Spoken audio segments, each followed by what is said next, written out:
আসসালামু আলাইকুম সম্মানিত দর্শক। আমরা এখন এক দারুণ সময় দাঁড়িয়ে। দেশের রাজনৈতিক পরিস্থিতি নিয়ে চারপাশে যে গুঞ্জন চলছে, যে আলোচনা, তাতে মনে হচ্ছে সবাই যেন একটা নিশ্চিত গন্তব্যের দিকে ছুটছে। বিশেষ করে যখন নির্বাচন অনুষ্ঠানের তফসিল ঘোষণার বিষয়টি সামনে এলো, তখন অনেকের মধ্যেই এই ধারণা বদ্ধমূল হয়ে গেল যে নির্বাচন বুঝি এবার সত্যি সত্যি হতে যাচ্ছে। কিন্তু আসলেই কি পরিস্থিতি এত সরল? তফসিল ঘোষণা মানেই কি সেই নির্ধারিত সময়ের মধ্যে ভোট হওয়া বাধ্যতামূলক? এই প্রশ্নগুলো যখন মনের মধ্যে ঘুরপাক খাচ্ছে, ঠিক তখনই সাবেক প্রধানমন্ত্রীর বক্তব্যের দিকে আমাদের নজর দিতে হচ্ছে। আর সেখানেই দেখা যাচ্ছে এক আমূল পরিবর্তন, এক অসম্পূর্ণ উল্টো সুর, যা আমাদের অতীতের সব হিসাবকে যেন নতুন করে আবার মেলাতে বাধ্য করছে। বিষয়টি সামনে আসে মূলত ভারতীয় বার্তা সংস্থা INS.com-এ গত মঙ্গলবার প্রকাশিত এক সাক্ষাৎকারের মধ্য দিয়ে। ইমেইলের মাধ্যমে নেওয়া এই সাক্ষাৎকারে তিনি বেশ কিছু গুরুত্বপূর্ণ প্রশ্নের উত্তর দিয়েছেন, যার মধ্যে অন্যতম ছিল বিরোধী দলীয় নেত্রী খালেদা জিয়ার স্বাস্থ্য প্রসঙ্গ। ভাবতে পারেন, রাজনৈতিক প্রতিদ্বন্দ্বিতার সব ঊর্ধ্বে উঠে তিনি খালেদা জিয়ার অসুস্থতা নিয়ে উদ্বেগ প্রকাশ করেছেন এবং তার দ্রুত সুস্থতা কামনা করেছেন। এটা কিন্তু কোনো সাধারণ মন্তব্য নয়। দীর্ঘদিনের রাজনৈতিক প্রতিপক্ষের প্রতি এই ধরনের সহানুভূতি প্রকাশ আমাদের চোখে আঙুল দিয়ে দেখিয়ে দেয়, আগে যা ভাবা যেত, এখন হয়তো পরিস্থিতি তার চেয়েও বেশি পাল্টে গেছে। তবে সবচেয়ে বড় যে তফাৎগুলো চোখে পড়ছে, সেগুলো হলো আন্তর্জাতিক সম্পর্ক এবং দেশের অভ্যন্তরীণ রাজনীতি নিয়ে তার বক্তব্য। প্রথমত, তাকে ক্ষমতা থেকে উৎখাতের পেছনে যুক্তরাষ্ট্রের কোনো ভূমিকা ছিল কিনা এমন একটি গুঞ্জন নিয়ে তাকে প্রশ্ন করা হয়েছিল।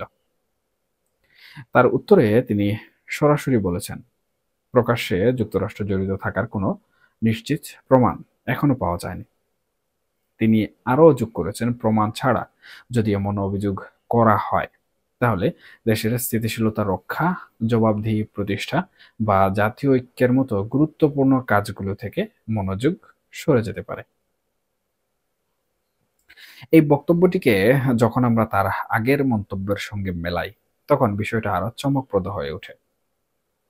আপনারা নিশ্চয়ই মনে করতে পারছেন, তিনি বহুবার বলেছেন যে সেন্ট মার্টিন দ্বীপ এবং বঙ্গোপসাগর যদি তিনি আমেরিকার হাতে তুলে দিতেন, তাহলে তিনি ঠিকই ক্ষমতায় থাকতে পারতেন। এমনকি ২০০১ সালের নির্বাচনের আগেও গ্যাস চুক্তিতে রাজি না হওয়ার কারণে তাকে জয়লাভ থেকে বঞ্চিত হতে হয়েছে, এমন অভিযোগও তিনি একাধিকবার করেছেন। অথচ সেই নেত্রী আজ বলছেন সুনির্দিষ্ট প্রমাণ ছাড়া অভিযোগ করা উচিত নয়। দীর্ঘদিনের রাজনৈতিক অবস্থানে এই ধরনের কৌশলগত পরিবর্তন সত্যিই অনেক চিন্তার বিষয়। একইভাবে ডক্টর মোহাম্মদ ইউনূসের নেতৃত্বে কোনো অন্তর্বর্তীকালীন সরকার বিদেশি শক্তির সঙ্গে কাজ করছে কিনা, এই বিষয়েও তার বক্তব্য অনেক সংযত। তিনি বলছেন, আমি অতিরিক্ত অনুমান করতে চাই না, তবে জাতীয় বিষয়ে বাইরের হস্তক্ষেপের কিছু উদ্বেগজনক লক্ষণ তিনি দেখতে পাচ্ছেন এবং দেশের বিভেদকে কাজে লাগানো বিদেশি মধ্যস্থতার বিরুদ্ধে তিনি বারবার সতর্ক করেছেন। অথচ অতীতের দিকে তাকালে কি দেখা যায়? আনন্দবাজার পত্রিকায় প্রকাশিত একটি অডিও বার্তার বরাত দিয়ে বা বিভিন্ন জনসভায় তিনি সরাসরি ডক্টর ইউনূসের বিরুদ্ধে হাজার হাজার কোটি টাকা কামিয়ে বিদেশিদের কাছ থেকে টাকা খেয়ে দেশের সর্বনাশ করার মতো গুরুতর অভিযোগ করেছিলেন। সেই সরাসরি কঠোর অভিযোগের জায়গা থেকে সরে এসে এখন অতিরিক্ত অনুমান না করার যে সাবধানী পথ তিনি বেছে নিলেন, সেটিও কিন্তু প্রশ্ন জাগায়। কেন এই পার্থক্য? এমন গুরুত্বপূর্ণ বিষয়ে কেন হুট করে শুরু নরম হয়ে গেল? এরপর ধর্মীয় ও রাজনৈতিক নির্যাতন সীমা ছাড়িয়ে যাওয়ার অভিযোগ নিয়েও তার প্রতিক্রিয়া বেশ প্রাতিষ্ঠানিক। তিনি বলছেন, তদন্ত এবং সুষ্ঠু আইনি প্রক্রিয়ার মাধ্যমে ব্যক্তিগত দোষ নির্ধারণ করা উচিত এবং কোনো ব্যাপক দাবি যেন নিরপেক্ষ তদন্তের বিকল্প না হয়। দেখুন, আমরা জানি সাম্প্রদায়িক ইস্যুতে বা ধর্মীয় রাজনীতি প্রসঙ্গে তার অবস্থান সবসময়ই মুক্তিযুদ্ধের চেতনার আলোকে দৃঢ় ছিল। কিন্তু এখন তিনি বিশেষভাবে আইনি প্রক্রিয়া এবং নিরপেক্ষ তদন্তের উপর জোর দিচ্ছেন। অবশ্য একটি ক্ষেত্রে তার অবস্থানে কোনো পরিবর্তন দেখা যায়নি। সেটি হলো আন্তর্জাতিক অপরাধ ট্রাইব্যুনালের রায়। তিনি এখনো মনে করেন এই রায় পুনর্নির্ধারিত। এই একটি জায়গায় তার পূর্বের মন্তব্য তিনি পুনর্ব্যক্ত করেছেন। নির্বাচনের প্রসঙ্গে তিনি সতর্ক করে দিচ্ছেন, দেশে লাখ লাখ সমর্থককে হয়তো ঘরে বসে থাকতে হবে। আপনি দেশের জনপ্রিয় দলকে নিষিদ্ধ করে তাকে কোনোভাবেই অবাধ ও নিরপেক্ষ নির্বাচন হিসাবে উপস্থাপন করতে পারেন না। এই যে এতগুলো বিষয়ে তার বক্তব্যের মধ্যে এমন তফাৎ বা বিপরীতধর্মী সুর, এটি কি কেবলই একটি কাকতালীয় ঘটনা, নাকি এর পেছনে অন্য কোনো গভীর কারণ লুকিয়ে আছে? আমাদের অনেকেই এই হিসাব মেলাতে গিয়ে ভাবতে বাধ্য হচ্ছে যে তাহলে কি ভারত সরকারের পক্ষ থেকে তাকে এই ধরনের সফটলি বা নমনীয় মন্তব্য করতে বলা হয়েছে, বিশেষ করে যুক্তরাষ্ট্র কিংবা ডক্টর ইউনূস সম্পর্কে? যদি এমনটিও হয়ে থাকে, তবে ভারতের উদ্দেশ্যটা আসলে কি? এই প্রশ্নের উত্তর খুঁজতে গিয়ে আমরা দেখতে পাই বিশ্ব রাজনীতির নতুন এক সমীকরণ।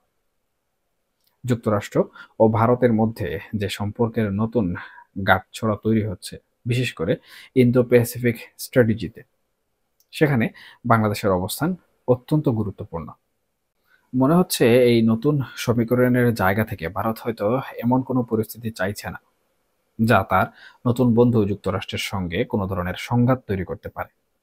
ভারত হয়তো চাইছে বাংলাদেশের পরিস্থিতি একটি নির্দিষ্ট পথে এগিয়ে চলুক, যেখানে আঞ্চলিক স্থিতি বজায় থাকে। আর এই বৃহত্তর ভূ রাজনৈতিক খেলার কারণেই কি দেশের শীর্ষ নেতৃত্বের কথায় এমন কৌশলগত পরিবর্তন আসছে? এই পরিবর্তনকে কি কেবলই আন্তর্জাতিক চাপের ফল হিসেবে ধরে নিব? এই পুরো বিষয়টি যখন সামনে আসছে, তখন আমাদের ফিরতে হয় সেই প্রথম প্রশ্নে। তফসিল ঘোষণার পর নির্বাচন কি নির্ধারিত তারিখেই হবে? অনেকেই ধরে নিচ্ছেন যেহেতু তফসিল ঘোষিত হয়েছে, নির্বাচন হয়তো ফেব্রুয়ারিতেই হয়ে যাবে। কিন্তু ইতিহাস এখানে অন্য কথা বলছে।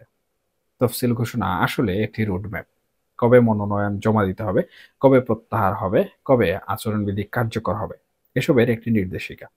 কিন্তু নির্ধারিত তারিখের মধ্যে নির্বাচন করাটা সব সময় বাধ্যতামূলক নয়। আমাদের অবশ্যই মনে আছে ১৯৯০ সালের ১৫ ডিসেম্বর যখন পঞ্চম জাতীয় সংসদ নির্বাচনের তফসিল ঘোষণা করা হয়েছিল। তখন নির্বাচনের তারিখ ছিল ১৯৯১ সালের ২রা মার্চ। কিন্তু শবে বরাত পড়ে যাওয়ায় পরে পুনঃ তফসিল করে ভোটের তারিখ এগিয়ে আনা হয়। একইভাবে ২০১৮ সালের একাদশ জাতীয় সংসদ নির্বাচনও প্রথমে ২৩ ডিসেম্বর হওয়ার কথা ছিল, যা পরে ৩০ ডিসেম্বর পুনর্নির্ধারিত হয়। আর ২০০৭ সালের ২২ জানুয়ারি নবম সংসদ নির্বাচনের তফসিল ঘোষণার পর পরিস্থিতি কি হয়েছিল সেটি তো একটি বড় ইতিহাস। সেনা সমর্থিত তত্ত্বাবধায়ক সরকারের আবির্ভাব ঘটেছিল এবং নির্বাচন পিছিয়ে গিয়েছিল। অতএব আমরা দেখতে পাচ্ছি যে তফসিল ঘোষণার পরও অভ্যন্তরীণ ও আন্তর্জাতিক রাজনৈতিক পরিস্থিতি বা খেলা যদি পাল্টে যায়, তাহলে তারিখ পরিবর্তন হওয়া অসম্ভব নয়। নানান সমীকরণের মধ্য দিয়ে আওয়ামী লীগ নির্বাচনে অংশগ্রহণ করতে পারবে কিনা সেই প্রশ্নটি এখন বড় হয়ে রয়েছে। এইসব কিছু মিলিয়ে মানুষের মনে এখনো অনেক ধরনের সন্দেহ আর জিজ্ঞাসা রয়ে গেছে। দেশের ভেতরে এবং বাইরে যে ধরনের কূটনৈতিক ও রাজনৈতিক চাল চলছে, তাতে পরিস্থিতি যে কোনো সময় অন্যদিকে মোড় নিতে পারে। শেখ হাসিনার বক্তব্যে যে উল্টো সুর দেখা যাচ্ছে, আর তফসিল ঘোষণার পরও তারিখ বদলের যে সম্ভাবনার ইতিহাস রয়েছে, এই দুইয়ের সমন্বয়ে বোঝা যায় আমরা এখনো একটি অনেক কিছু বাকি থাকার সময়ের মধ্যে দিয়ে যাচ্ছি। এই পরিবর্তনগুলো আমাদের গভীরভাবে পর্যবেক্ষণ করতে হবে এবং বুঝতে হবে যে পর্দার আড়ালে আসলে কি চলছে। কারণ এই সূক্ষ্ম পরিবর্তনগুলোই বলে দেবে আমার এবং আপনাদের ভবিষ্যতের রাজনৈতিক পথ তথা বাংলাদেশের ভবিষ্যৎ রাজনৈতিক পথ কোন দিকে যাচ্ছে।